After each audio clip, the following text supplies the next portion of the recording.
Hi readers, welcome back to Reader's Workshop. Our community is full of experts. Some of you may be experts who know all about soccer. Or maybe you are an expert on Pokemon and you know all of the names, types, and powers. Or maybe you know so much about Descendants 3. You know everything about it. No matter what the topic is, the important thing to remember is that you are already experts. Experts are people who know all about a topic. Do you remember this anchor chart? How to get super smart about nonfiction topics. Yes, because we learned how to become nonfiction experts. To become an expert on any subject, just find an interesting nonfiction book, and before you start reading, take a sneak peek. That is where the learning begins. We then learned how it is so important to stop and study each page, guess what might come next, chat about a page or the book, make your voice sound smooth and lively, and to find and think about keywords. So readers, today I'm going to teach you that readers stop and think often to hang on to key details or important ideas in the text. They ask themselves, who or what is this mostly about? What is happening? Why is this important? And what are the important ideas I should know about this topic to truly become an expert?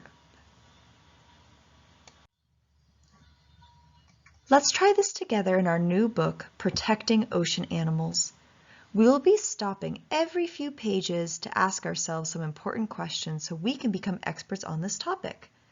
Before we begin, let's take a quick sneak peek. I noticed there are a lot of different creatures on the cover, so maybe this book is teaching us about all kinds of ocean animals. Let's keep our sneak peek going. What might this book teach us?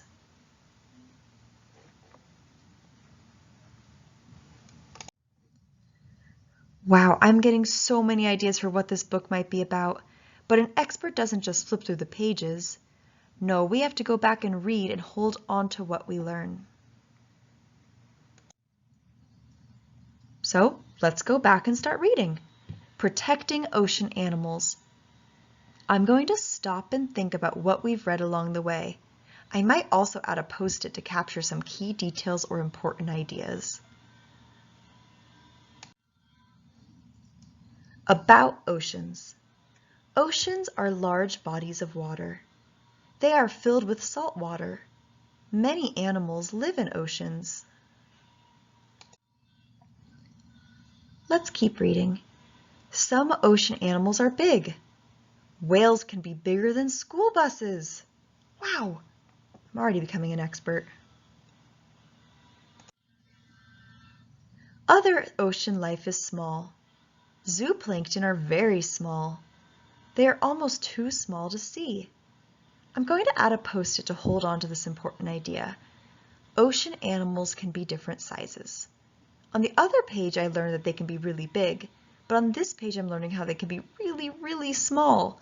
So the important idea is that they can be different sizes. Some animals live deep in the ocean. No light can reach here.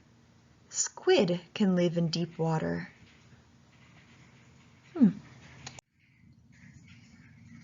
Other animals live in shallow water. Sunlight shines through the water. Lots of fish live here. Dolphins do too. So let's stop. What has this book been mostly about so far?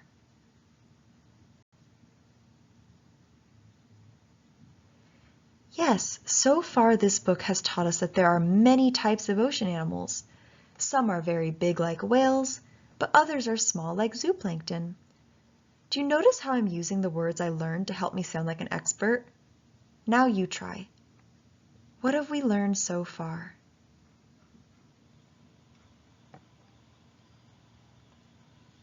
Yeah, maybe you said that we have learned about where the animals live, And maybe you used expert words like deep or shallow to talk about it. I'm also going to add another post-it to help me remember. Ocean animals can live in the deep water or in shallow water where there is more sunlight. That's a really important idea to remember. Let's keep reading to learn more. Coral reefs form in some shallow water. They are home to many animals. Sea urchins live there. So do lobsters.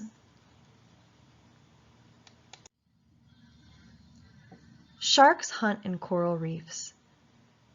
Eugenie Clark was an oceanographer. She studied sharks. So, what is happening?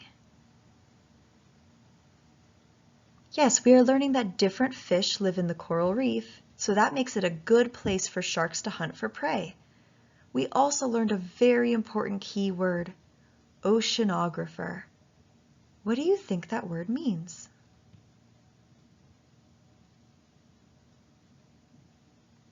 Yes, an oceanographer is a scientist that studies the ocean, or like Eugenie Clark, she specifically studies sharks. Let's add another post-it to help us hold on to this important idea. That way, we can use the post-its to sound like true experts. Scientists like oceanographers study the ocean to learn more about sea creatures. Ocean animals are at risk. Pollution makes the water unsafe for them. People eat fish from oceans. Sometimes they take too many of one kind of fish. Oh wow. Let's stop and think. Why is the author telling us this? Why is this important? Think on your own. Why is this important?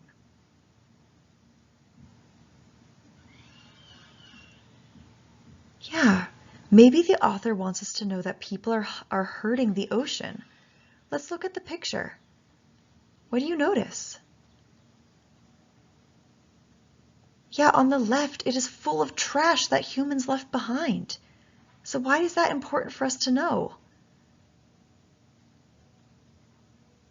Yeah, let's keep reading to continue growing our ideas and become our true experts. You can help protect oceans. Pick up trash on beaches. Only eat fish that have healthy populations. Okay, so now why do you think this is important? Yes, the author wants us to learn not only about ocean animals, but how we can help them by picking up trash and being mindful what fish we buy. Do you see those bold words? I wonder if those words can help me sound like an expert. Protect. Population. Okay, get your thumb ready because you're going to give me a thumbs up if I sound like an expert, thumb middle if I'm close, or thumb down if, ooh, I gotta try that again. It's important because there's this thing and stuff happens. Do I sound like an expert? No. Let me try again. It is important to protect ocean animals so we don't destroy the local populations. How'd that sound? Yeah, I thought so too. I sound like a real expert. I'm going to add another post-it. The oceans get polluted. People can help protect the ocean by picking up trash. So readers, we have learned a lot about our topic, ocean animals. How can you sound like an expert? Try saying aloud some of the things that you've learned. Use as many key words as you can.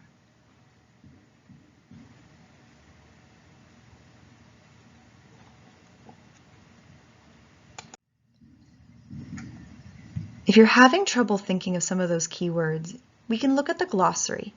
The glossary is a great place to look for expert words. Those were the words that were in bold, words about our topic.